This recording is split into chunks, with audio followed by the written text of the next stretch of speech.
Okay, this will be another short talk, and this time on enterolithiasis. Enteroliths are these mineralized concretions that deposit around some sort of nidus. So the two top pictures here showing some sort of foreign body the horse ate. One's probably hay net pieces and one's some sort of halter, it looks like, and then the concretions form around that. Oftentimes there may be a little rock or mineralized portion that starts the process, and they develop these smoother, rounder stones. If you ever have a flat-sided stone, you know you've got more than one stone because it's rubbed itself flat in the one area. A lot of times they're just round and smooth and fairly pretty as far as stones go. This tends to happen more often in the middle-aged horses, in particular in certain breeds. Arabs always come to the highest part of the list, but Morgans, saddlebreds, donkeys, miniatures, and mares can also be affected. It has been associated with an alfalfa diet, limited pasture, and higher levels of stalling. California, Indiana, and Florida are the most affected, but we definitely do see them in Minnesota.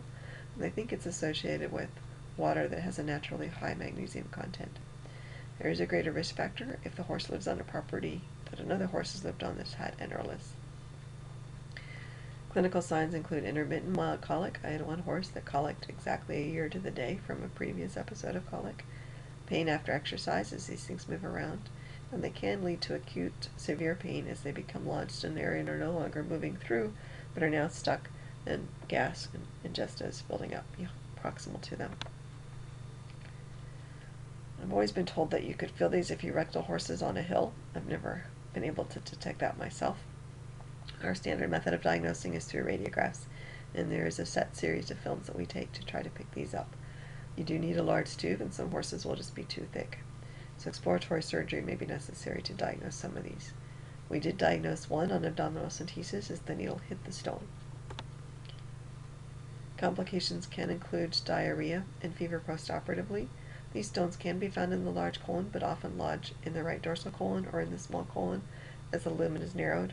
And I've got the same sort of scenario you had with the small colon impactions, is that it seems more easily to disrupt the normal flora, leading to salmonellosis. Prognosis is good with surgery, and these can recur. Treatment involves surgery. You will find some miniature horses that have stones in their stall that are probably enteroliths that they have passed, but most horses they will lodge, as I said, in the right dorsal colon or in the small colon. So unfortunately, these areas don't always exteriorize well. You can see the top right, you can pull a small colon out, but on the one on the far left, that's the right dorsal colon, and that's as far as it's coming. So we're doing surgery right over the abdominal cavity. So these are something you want to do with a very experienced surgical team. And there's the stone coming out. They can lead to necrosis of that area of bowel and rupture, so you do want to get these out sooner rather than later. Prevention includes not feeding alfalfa hay, so we prefer to feed grass hay. This has fewer minerals that lead to a lower colonic mineral content and creates a more acidic environment. The alfalfa is good for buffering. And people will also feed 1 cup of vinegar daily. In some experimental studies, this was shown to decrease the recurrence rate. We don't really know if it helps these horses in a natural environment, but it's worth a try. And bran mash has also upset your calcium-phosphorus balance, so it's important to avoid a steady diet of bran.